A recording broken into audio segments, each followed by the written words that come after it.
Yes, of course. This is a very important questions कि technique of brushing.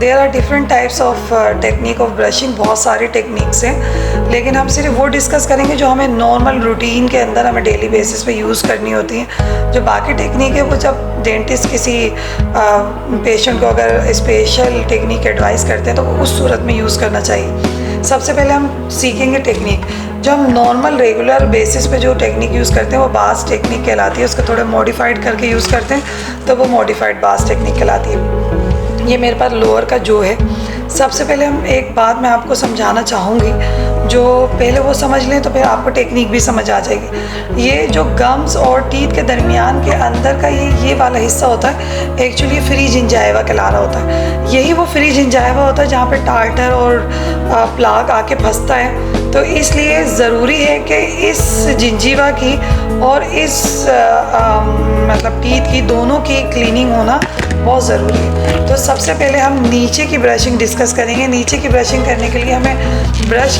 को 45 degree के angulation के ऊपर रखना है।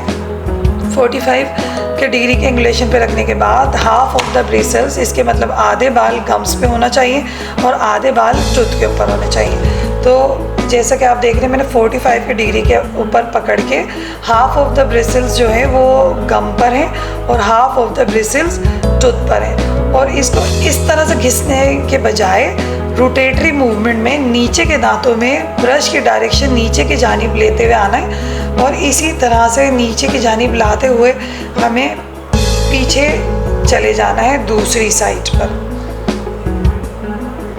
तो ये तो हो गई जनाब नीचे की बाहर वाले सरफेस की क्लीनिंग। अब आ जाती है ये ऊपर वाली सरफेस।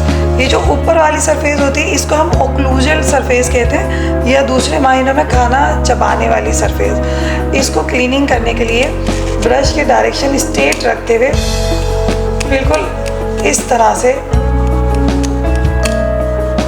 आपने ब्रशिंग करनी है, बैक एंड फोर्थ। अब आती है अंदर वाली सरफेस।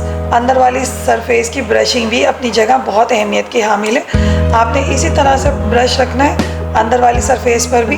रोटेटरी मूवमेंट में नीचे की तरफ डायरेक्शन रखते हुए पुल करते हुए ऊपर लेकर आना है। Rotatory movement and then pull, rotatory movement and then pull, rotatory movement and then pull. Okay, उसके बाद आ जाती है अपर वाले टूथ। ऊपर वाले टूथ के अंदर भी इसी तरह 45 डिग्री के एंगल के ऊपर ब्रश रखना है और 45 डिग्री के एंगल पे रखकर half of the bristles on the tooth और half of the bristles on the gums, और इसकी रोटेटरी मूवमेंट में अपवर्ड लेके जाना है ब्रश को। इसी तरह करते करते आपने उस साइड पीछे जाना है और इसी तरह करते करते आपने दूसरी साइड पीछे जाना है। और फिर ये आ जाती है इसकी चबाने वाली सरफेस। इसके ऊपर बस इस तरह से स्ट्रेट ब्रश रखते हुए आपने आगे पीछे आगे पीछे आगे पीछे आगे पीछे and then inner surface same is rotate and then नीचे पुल, रोटेट एंड देन नीचे ये जानिब ब्रश लाना, रोटेट एंड देन नीचे, rotate pull, rotate and pull.